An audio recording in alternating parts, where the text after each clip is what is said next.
In this video, we're going to go over complex numbers, and complex numbers is actually the number system that we're going to use.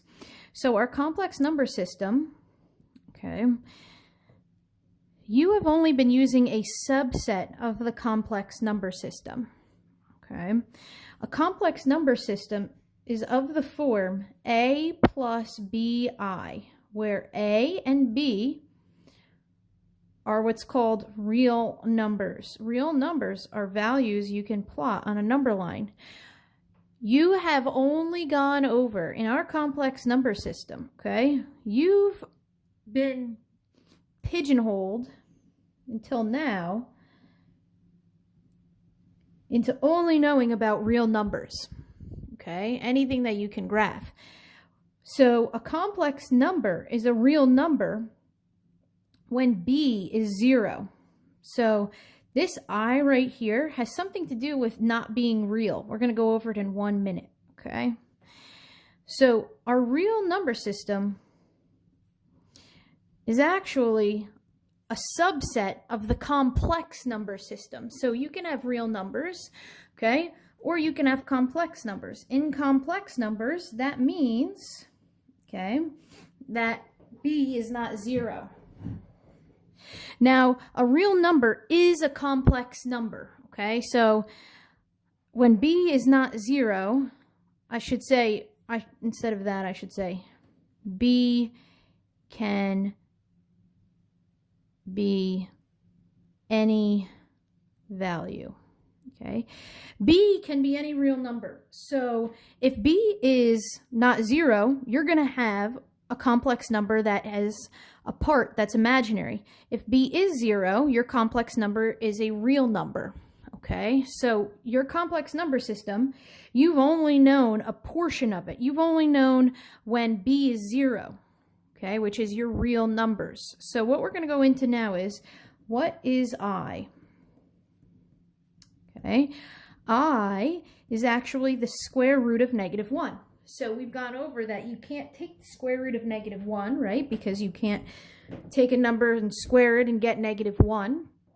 Okay, but we have now a symbol that is used to describe the basic building blocks of imaginary numbers. Okay, an imaginary number is when you have I as part of the number. Okay, so if I was to simplify this expression, the square root of -5, this would simplify. This is the same as the square root of -1 times the square root of 5. And the square root of -1 is I times the square root of 5. So you can write as I times the square root of 5, or the square root of 5 times I. I, okay, is an imaginary number. When you get the square root of -1, you write in terms of I. If I had the square root of -100, that's the same as the square root of -1 times the square root of 100. That's I times the square root of 100, which is I times 10, which would be 10I. So you've got square root of 5I, 10I. So notice I did some multiplication here. This is the product property of radicals. Let's talk about some rules about negative numbers under a square root, okay? So the first thing to know is, when you have the square root of a negative number, you could break it up to be -1 times the square root of that number. So, for example, if you have the square root of -7, you can write it as a square root of -1 times the square root of 7. Because you're keeping the imaginary part, you're just writing the imaginary part as I instead of writing it as a square root of -1. Okay, so that's more simplified than keeping it as a square root of -1, having I there. What you're not allowed to do, okay, you cannot say -A times the square root of -B equals the square root of positive AB. Okay, you cannot do that. Okay, what you have to do is, you have to do this as square root of negative 1 times the square root of a times the square root of negative 1 times the square root of b. So that's going to be I square root a times I square root b. Now usually the I keep doing it as italicized. You usually see it as an italicized lowercase I.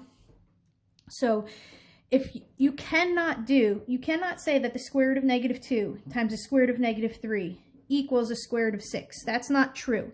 Okay? You have to write I square root 2 times I square root 3. And now we're going to go over what that simplifies to be in a little bit. But you have to hold the property of it being imaginary. If you multiply two negatives together, boom, it becomes positive. But you can't just have that happen. This is an imaginary, so you must hold true to it being those imaginary values. Okay? So here's some rules about square roots of negatives in terms of multiplying. Okay, you're allowed to do this. You cannot do that. You must do this. You must do this. Now, an example of a complex number, I'm going to write some out so that you just feel comfortable with what they look like, because this is the first time you're seeing them.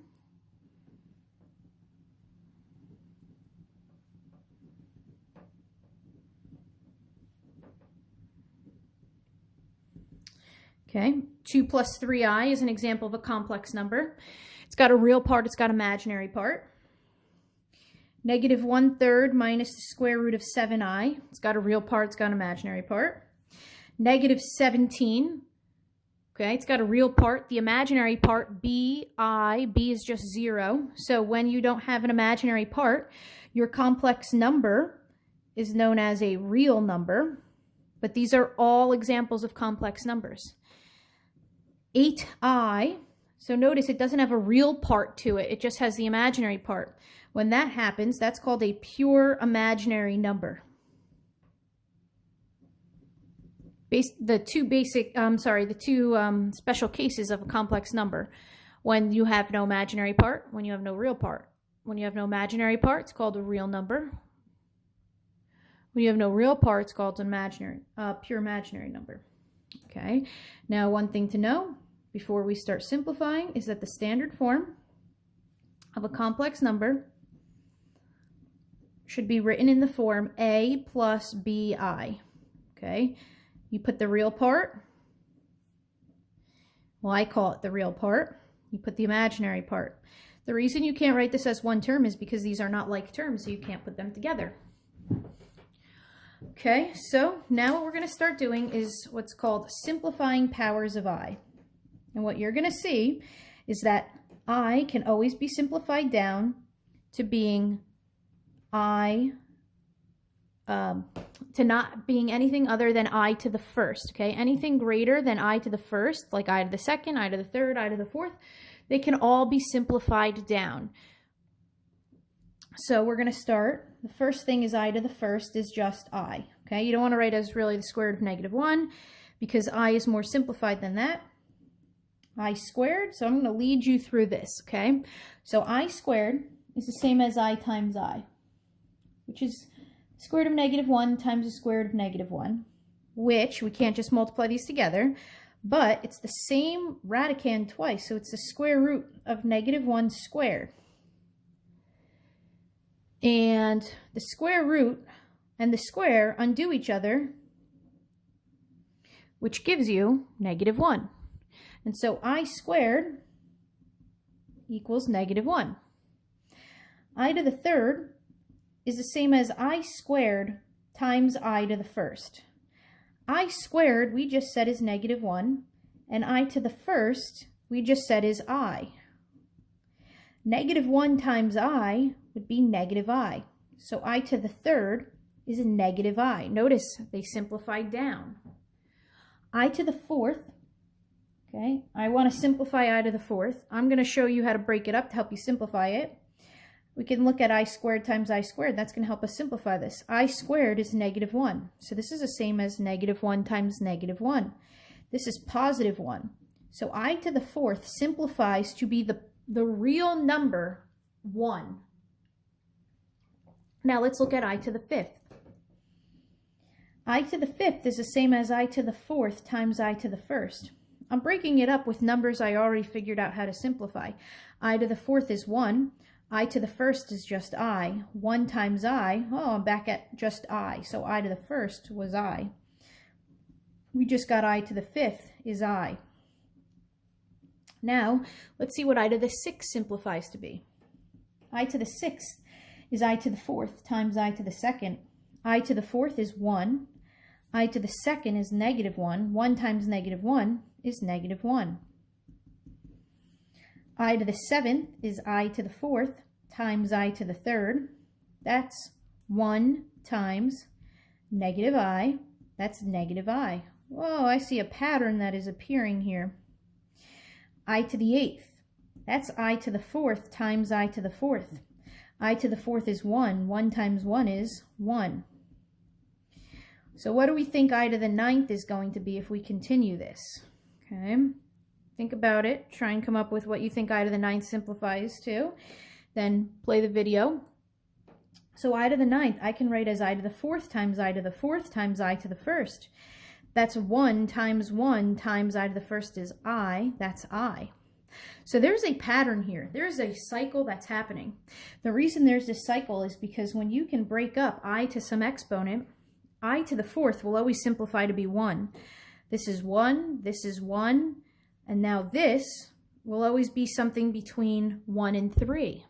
Okay, so whatever this is left, that's what you're going to simplify down to. So I to the sixth simplified down to whatever I to the second was. I to the seventh simplified down to whatever I to the third was. I to the ninth, this would be 1, this would be 1, simplified down to whatever I to the first was. So there's this cycle that keeps happening. So when you have I raised to an exponent, okay, the exponent, what you do is you take the exponent and you divide it by 4. If the remainder is 1,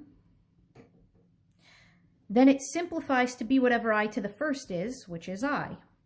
If the remainder is 2, it simplifies to be I to the second, which is negative 1. If the remainder is 3, it simplifies to be I to the third, which is negative I. And now the only other way, okay, when you take a number and divide it by 4, you can have a remainder of 1, a remainder of 2, a remainder of 3, or no remainder of all. That means it goes into 4 evenly, which means I to the fourth, I to the fourth, I to the fourth, X number of times, would make you equal to whatever I to the fourth is, which is 1. Okay, I make a little wheel to help me remember. I, negative 1, negative I, 1, and then it goes back to I. So first power, second power, third, fourth, I to the fifth, I to the sixth, I to the seventh, I to the eighth, I to the ninth, I to the 10th, I to the 11th, I to the 12th, I to the 13, I to the 14. But you wouldn't want to go around this wheel. You would really want to use this information here. So one big thing to remember is that, okay, whoops, I squared is negative 1, I to the third is negative I to the fourth is 1, and all other powers simplify to be one of these 4 things. I, negative 1, negative I, or 1. So let's do that now. Let's simplify some powers of I.